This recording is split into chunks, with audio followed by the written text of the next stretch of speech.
नमस्कार मित्रांनो, मी गणेश तुमचं सहर्ष स्वागत करत आहे फार्म 712मध्ये. तर मित्रांनो, आपण आहोत आमच्या ऊसाच्या शेतीमध्ये. तर भरपूर दिवस झाला आपल्या चॅनलला व्हिडिओ येत नव्हते, तर आमचे प्रयोग चालू होते. तर हा आपला मित्रांनो 86-032 ऊस आहे. आणि खरंच 86-032ला चॅलेंज नाही. तुम्ही जेवढं झाडताना, जेवढं त्याला कष्ट करताना, तेवढा ती वजन देतं ऊस. नवीन काहीतरी म्हणलं प्रयोग करून, म्हणजे आपण ऐकलं असेल जेटा मोडल्यानंतर काही फायदे होते. तर नक्की खूप फायदे होते. तुम्ही पाहू शकता हे मित्रांनो, की एकच कोंब, एका कोंबापासून ही किती जवळपास 15 फुटवे फुटलेले. आणि सगळे फुटवे सेम समान आहेत. यात कुठलेही एक बारीक एक मोठा असं दिसतात ना. जवळपास 10 ते 11 कांड्यावरती गेलेला आहे.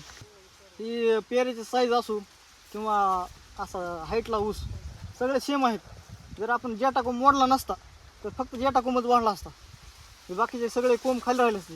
कारण जेवढे खाल्लं अन्न घटक असतात जमिनीतले सगळं ते एकटाच खात असतो. हे बाकीच्या ऊसाला खाऊन देत नाही. जेटा कोंब जर आपण मोडला तर ही सगळे ऊस सगळ्या ऊसाला म्हणजे समान खायला भेटते आणि सगळे ऊस सोबत वाढतात. आणि फायदा भरपूर होतो मित्रांनो. जवळपास एका डोळ्यात एक मुळी तयार होती. 15 ऊसाची एक मुळी तयार होती. खताचा विषय असा मित्रांनो, याला सगळ्यात मेन महत्त्वाची खतं असतात NPK, म्हणजे नायट्रोजन, सुपर फॉस्फेट आणि पोटॅश. हे 3 घटक. आणि जर एक्स्ट्रा आपल्याला कुठलं टाकू वाटलं तर मायक्रो न्यूट्रन टाकू शकता तुम्ही. हे कोंबडी खत टाकलेलं मित्रांनो. कोंबडी खताने जास्त फायदा होतो ऊसाला. सगळ्यात जास्त फायदा कोंबडीचा. 50% इकडे खत आणि 50% कोंबडी खताचा फायदा. सरीमधलं अंतर 5 फुटाचं आहे. 5 फुटाचं अंतर ह्याच्यामुळं की आतमध्ये हवा खेळती राहिली पाहिजे. आणि ही ऊस आणि ह्या ऊसात खाण्यासाठी भांडण लागले नाही पाहिजे. आणि आपण जवळपास 2 सर तिथून जेटा कोंब मोडलेला आहे. तुम्हाला एक सांगतो मित्रांनो, तुम्ही एकदा तुम्ही प्रयोग करून बघा.